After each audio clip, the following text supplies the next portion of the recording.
Regulated politics, exploded the prison population, and slashed welfare. I entered high school the year of George W. Bush and purged voter rolls. A conservative America was the only America I had ever known, and before 9/11 I didn't think to question it. I was the son of a Navy man who had served under Republicans and Democrats and never uttered a single negative word about either in my presence.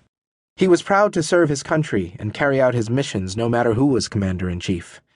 My mother always made sure I was reading black authors and learning black history, but that didn't carry over into a formalized ideology.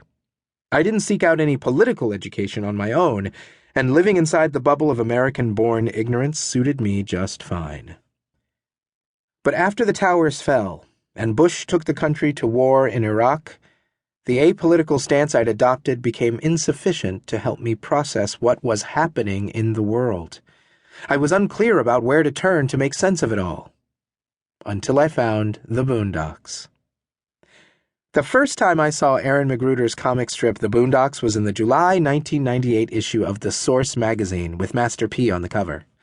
I couldn't actually listen to any Master P records in my house, but my mother always supported reading, so I talked her into letting me get a copy of The Source. And there, after reading about the LL Cool J cannabis beef, I saw Huey, Riley, and Caesar being everything my parents raised me not to be. They weren't corny like the characters in Jumpstart and Curtis, the only two black comic strips in my local newspaper. But the internet is magic, and when my cousin Marcus showed me that not only did the Boondocks exist in the form of 2 book collections, but could also be seen daily on okplayer.com, it was as if the blackness messiah had come down to lay hands on me personally. I found it just as Magruder and the strip were hitting their anti-Bush administration stride, calling them out for lying about weapons of mass destruction and the ways in which the U.S. government had previously supported Saddam Hussein. But at the same time, Magruder was also skewering contemporary hip-hop culture, criticizing the crass materialism and obsession with gangster culture. And while the Daily Strip was explaining current events, reading the collections introduced me to part of the canon of black consciousness: Huey P. Newton, Frantz Fanon, Public Enemy, and Malcolm X. I'd known Malcolm for most of my life. There was one piece of art I can remember hanging on the wall wherever we lived. It was really simple. A drawing of the heads of 3 major civil rights era figures, something you might find from a street vendor or at an African or African-American themed festival in your town.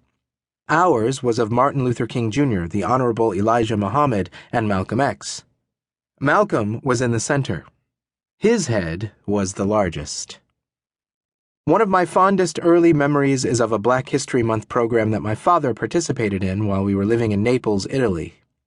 It was the Navy's way of recognizing that indeed Black History Month was a thing and there are black people in our ranks.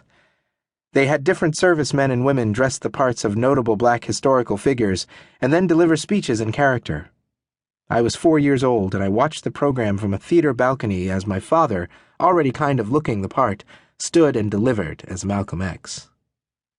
Then, in 2nd grade, I chose to do my Black History Month project on Malcolm X. We were tasked with turning shoeboxes and paper towel rolls into a kind of movie reel that would have images and words about an important black historical figure. My mother took me to the library to check out all the age-appropriate books I could about him.